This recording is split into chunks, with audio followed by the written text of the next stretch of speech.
the upcoming marquee event for Cornell Silicon Valley, which is CSV 16. The Bay Area of California is home to the largest concentration of Cornell alumni in the West.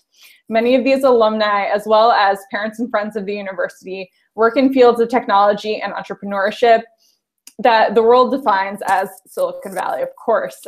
So Cornell Silicon Valley, known as CSV, provides educational and networking opportunities throughout the Bay Area with programs based in Silicon Valley, downtown San Francisco, the Peninsula, and South Bay. CSV 16 is coming up, and this year, as in a few past years, it will be held at the Computer History Museum in Mountain View. And this year, it's held on March 8th, so it is coming up. If you have not seen the program, if you haven't taken a peek at our speakers, we are tweeting out the links tonight for the program itself. Attendees of this event will hear from industry leaders and connect with Cornell alumni whose innovations are changing the world. Cornellians will also have a chance to meet Molly, of course, as well as other great Cornell speakers. We're really excited for those of you tuning in live tonight that you have the chance to share tonight's broadcast with other alumni, other parents and friends, and you'll actually be able to send us questions for Molly over Twitter using the hashtag CSV16. We are making this a recorded broadcast, so if you happen to be catching this in the archives at alumni.cornell.edu, please share with your friends and tell them about CSV16. We'll also have this available on the Cornell Alumni YouTube channel and the CSV16 website. Today's broadcast is made possible by the Cornell Alumni Association, Cornell Silicon Valley, and Cornell Alumni Affairs and Development staff. I'm so pleased to have Molly with me here this evening for me, early evening for her. This is Dr. Molly Morse. She is an innovator, inventor, and entrepreneur living in the San Francisco Bay Area. She's CEO and co-founder of Mango Materials, and you can find out more about Mango Materials at mangomaterials.com. This is a startup company that uses, well, I'm going to have her actually explain more about Mango Materials because I'm going to trip myself up on exactly what it is that she's producing over there. But think about affordable, biodegradable polymer materials. If you are a science alumni tuning in, that will mean something to you. I'm a communications major. She has engineering degrees from Cornell and Stanford University, and she is bringing us all sorts of exciting innovation in science that is transforming the world and making our Earth a better place to live. So without further ado, I want to welcome Molly to our hangout tonight. Molly, please bring the sunshine to Ithaca. Actually, we had sunshine a couple days. I hear the rain is coming. So whatever positive vibes you can send our way, please do. We'll work on it. Okay. Is that part of the science that you're working on? There you go. Not quite related, but yeah. So for those of you watching along, please don't hesitate to ask questions using the hashtag CSV16. I'll do my best to ask your questions as they come in. But first, I want to start with a couple of my own. So Molly, yes, when someone approaches you, maybe they find out that you are a Cornell alum, or maybe it's just in passing conversation when someone mentions Cornell, what's the first thing that comes to mind? Is there a picture that pops in your mind when you hear the word Cornell? Well, so the picture that pops into my mind is probably the clock tower and slope on a snowy night, or maybe the gorges of Ithaca. And then I guess, that's sort of the romantic vision that I remember from the past. And then when I think about my time there, I think like, wow, it was a lot of work and I learned a ton. So that's kind of the feeling that goes with those romantic memories. Yeah, so snowy clock tower, not necessarily like sunshiny. Yeah, I spent a summer, so the Green Gorges, that was a great time. So not the ice flow gorges. Yep, yeah. More the Green Gorges. Green Gorges, Swimming in the gorges. Swimming in the gorges, yes. Yeah. No, we're not allowed to promote that anymore. Yep, I know, I heard. My time was ancient times. Hardly, but that's the fond memories of alumni. Yep, right? Yep. We got to do it. Yep. So that's great. Snow is certainly one of those kind of always present memories, always bonding memories throughout the year that Cornellians can share. So tell me a little bit about your time at Cornell when you were there as a student. Bring us back. Sure. So I graduated from Cornell in 2003 with my Bachelor's of Science. And I was an engineering student. So it, in some ways, was sort of traditional engineering in some ways. I also did the Cornell Co-op program. So that sort of gives a certain framework to your academic time at Cornell. And then I was also a little bit of a weird engineer in some ways, I guess you could say, because I also did study abroad, which isn't super common for engineers to do. But I really, really wanted to study abroad going into undergrad. And actually, before I went to Cornell, I had no idea I wanted to be an engineer. I actually thought I wanted to be a math major because I loved math and I didn't have any exposure to engineering. And I loved math and science in high school, so I thought I wanted to be a math major.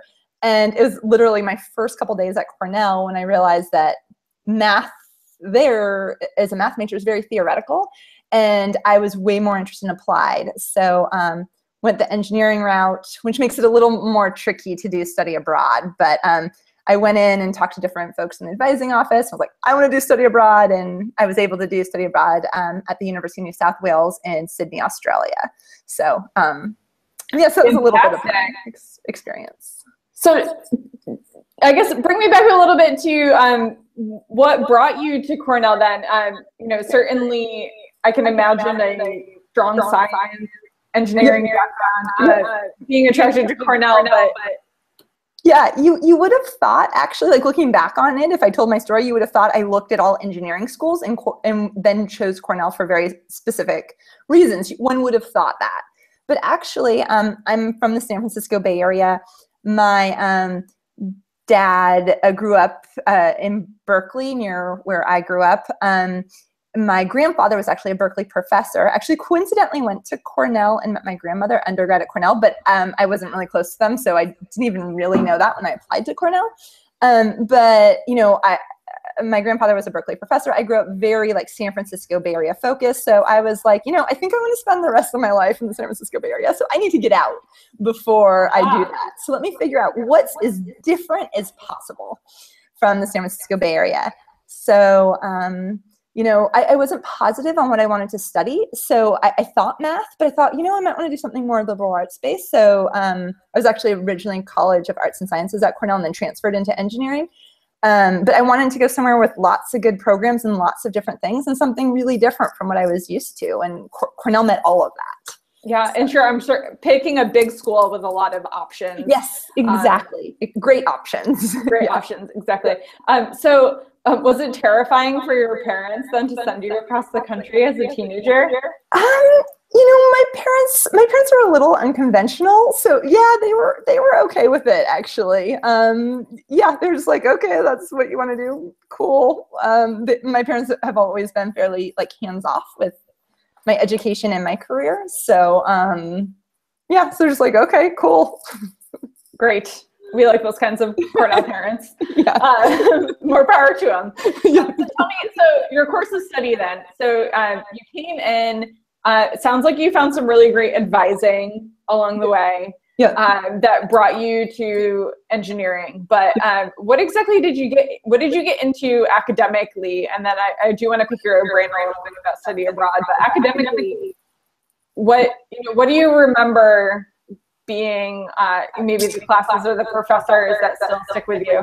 Yeah, well, one of the things that's really interesting to me now, having graduated, over 10 years ago, is that, so when I realized I didn't want to be a math major, and I looked at all the engineering, I got these little brochures of all the different departments of engineering, and I read the civil engineering one, and I read all of them, and I read the civil engineering one, and I was like, this is perfect. This is exactly what I want to do. So I went to the orientation, it was like a seminar, like a 1-hour thing on like what it means to be a civil engineer. So I went to just that one. I went to it and I was like, yes, that's exactly what I want to do. I was so confident of it that I didn't want to, it's like, why would I waste my time doing intro to civil engineering? Because in the engineering department, at least at that time, I don't know if they still have it, you take this intro to engineering class. So you can explore different areas of engineering.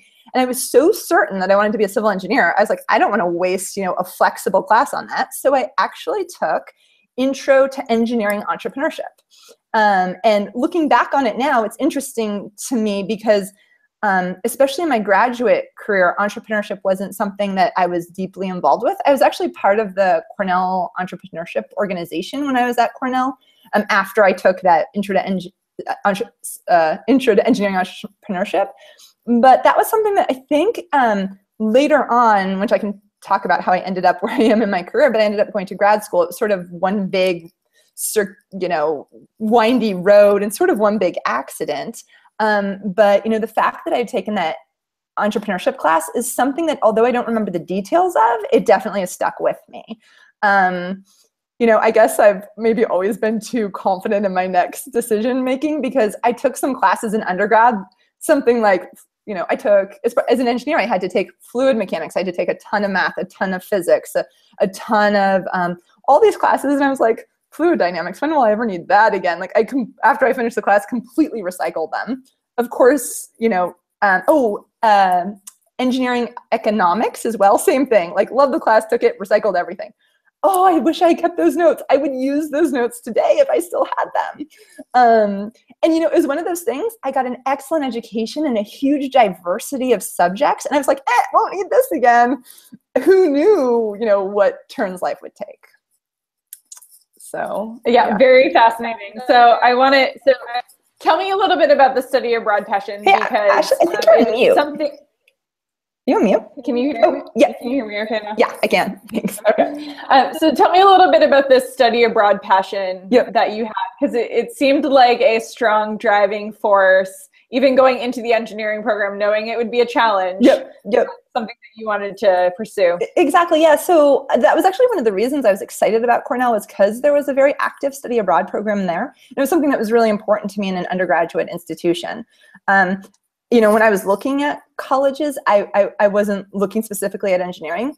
So I didn't realize that engineering in a lot of ways ends up focusing you in a very specific type of way because you don't have a ton of flexibility in your classes. So I had to take engineering technical classes when I was studying abroad. And not only that, I had to take classes that the professors at Cornell would accept, the course materials being acceptable. So it's actually not trivial to find a university that met all those approvals. So it was sort of a process of elimination that led me to UNSW, University of New South Wales, but I loved it there. It wasn't as exotic and crazy and different as you may imagine other people's experiences in different parts of the world could be. But I had never been to Australia before. I traveled to New Zealand as part of that. It was really important to me. And it's something that even now I sometimes run into people that from study abroad. And from Cornell as well, but it's just, that was definitely a defining part of my undergraduate education. And it was also really interesting to study engineering in a different country as well, because their values, the way the students view engineering, all of that was really different. So it was just really fascinating to be on the, even in Australia, which you think might not be that different from the US. Sure. Having studied abroad myself as an undergraduate, I know that all the experience of just traveling and being out there on your own and kind of the freedom and it can be like scary and very liberating at the same time. Just to kind of put yourself in a totally different place. So outside of academics, the social experience has played a huge role For sure. me too. So I want to talk a little bit about after graduation.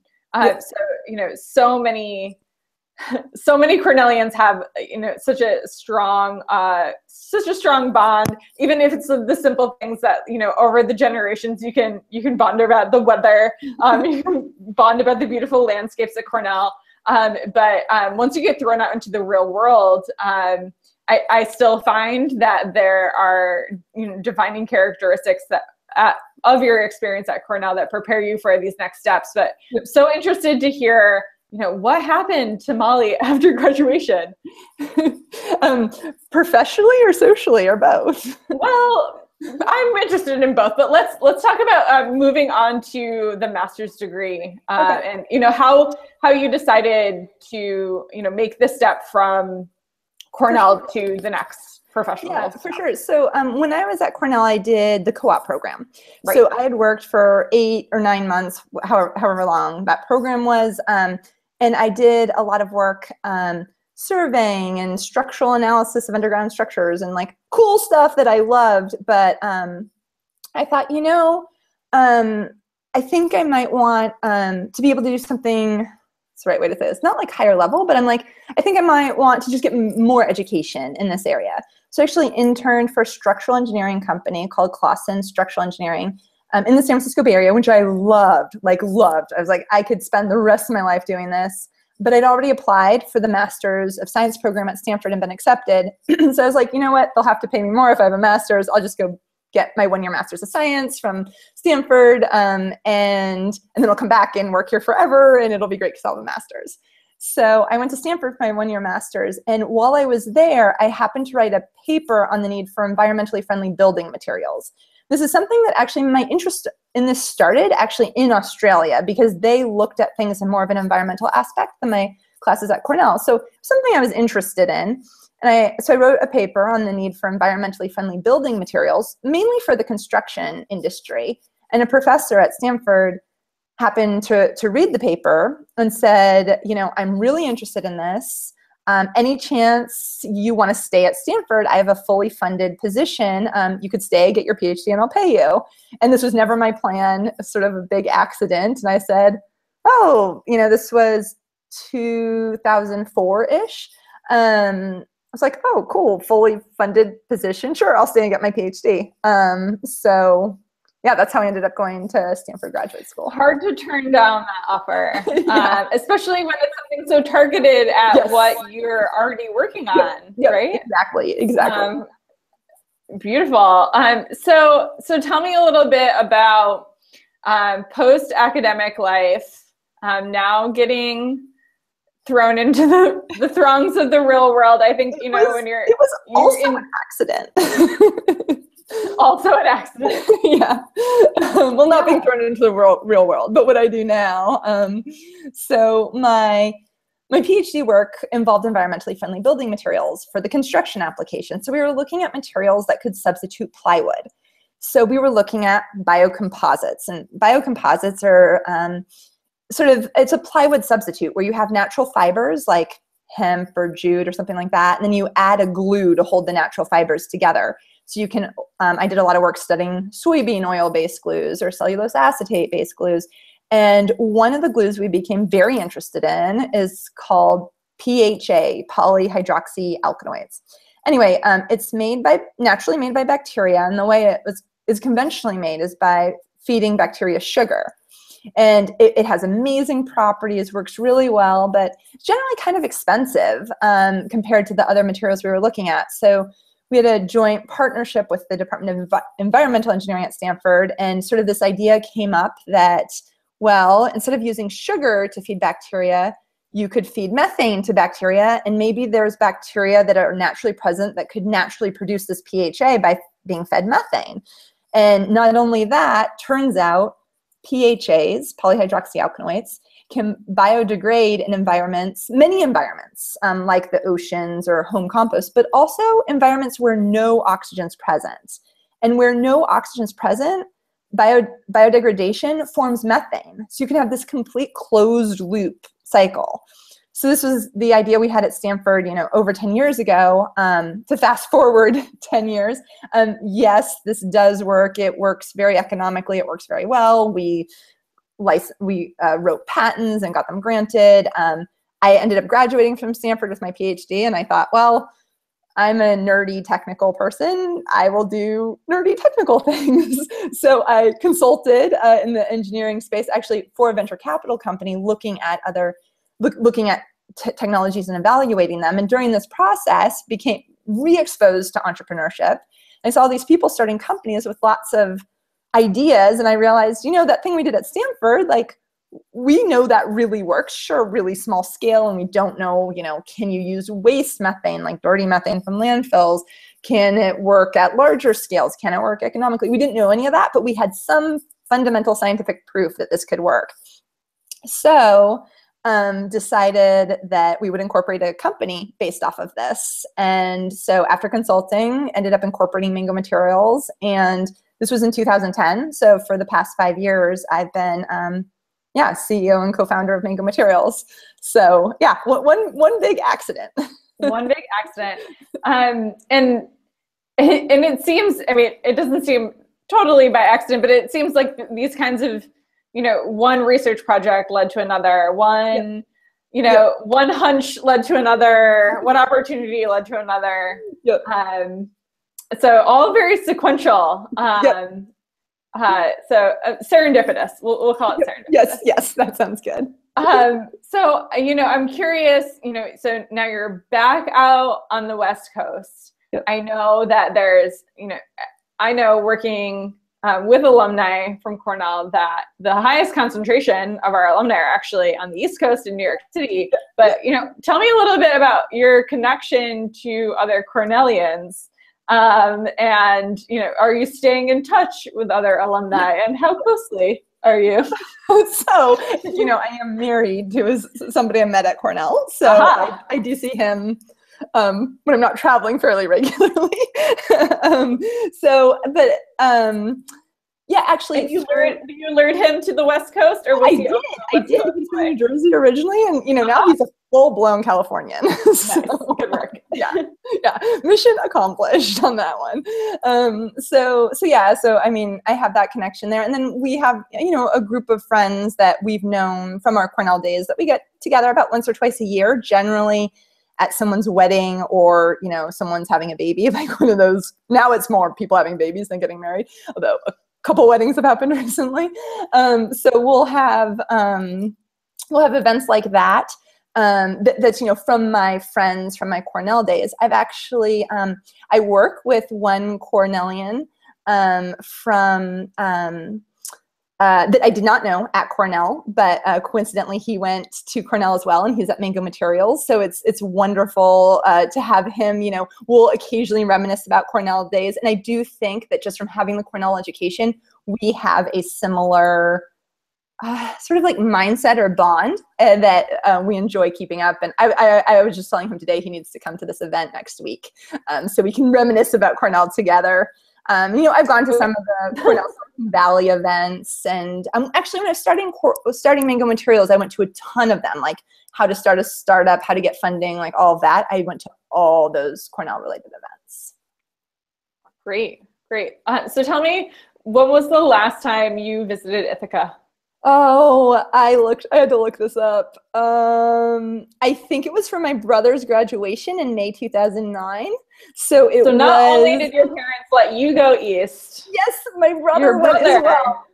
Yes. Did you overlap with him at all? No, I didn't, sadly.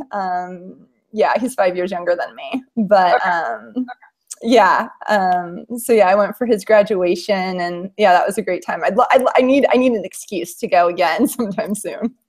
We'll work on that. We'll work on that for you. Thank you. We'll work on a summer when everything is green in the gorges for you rather than frozen. So you're going to be on the CSV 16 stage on March 8th. Tell me, what I don't want to spill the beans for everyone. You know, I don't want to give a total sneak peek of what you're going to be talking about, but maybe a little teaser, a little insight as to, you know, what you are going to be bringing to CSV 16 and what people should be looking forward to. Yeah, so it's actually going to be a panel discussion. So it's going to be unscripted, and you never know where those are going to go. But I think, you know, something that we plan to talk about is our Cornell time, and I'm on a panel with a bunch of other entrepreneurs. So just, you know, Cornell really is, you know, really shaped who I am today, and, you know, the successes that I have had, I think, can often be linked to my education at Cornell. So I think that's something that we will all be talking about. Great. Yeah. And, you know, entrepreneurship can be found in so many different places inside Cornell. And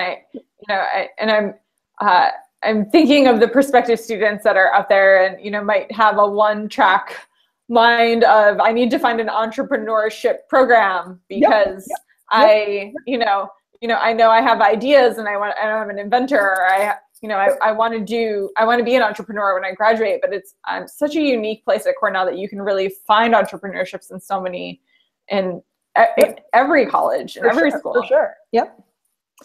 So excited to hear about that. I'm sure the panelists will come from diverse backgrounds and all be able to give their own spin on their entrepreneurship experience at Cornell. We only have a couple minutes left, so I just want to hear, you know, your encouraging words, having attended many CSV events in the past. You know, whether it's someone who maybe has attended CSV before or is a newbie to the group, maybe hasn't dipped their toes in those networking waters yet. What would you say to them to encourage them to come out on March 8th? Yeah, I mean, I would say that, you know, you never know who you're going to meet, and it's always fun to either connect or reconnect to other people from Cornell.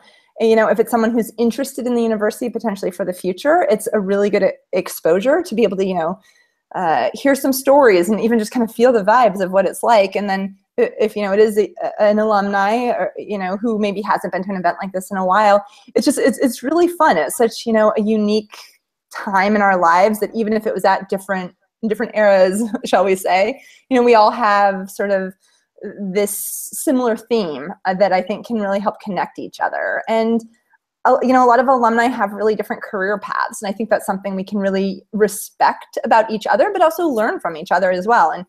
And yeah, you never know who you're going to meet. So I'd encourage everyone to come. Well, I'm so happy we were able to connect in a few, what are we, like maybe 10 days out from the CSV event. So I'm excited, and I hope you are too. And I thank you so much for your time this early evening for you. And I'm stealing your sunshine vibes. Go for it. Sun's setting here, so starting to. Yeah. It looks beautiful. Sun has been down. But thanks, Molly. Thank you so much. Best of luck, which I'm sure you will not need it. But for all of you tuning in tonight, thank you for taking your time to hang out with us tonight, and hope to see you all at Mountain View at the Computer History Museum on March 8th. Thanks again, Molly. Thanks, Ashley. Bye.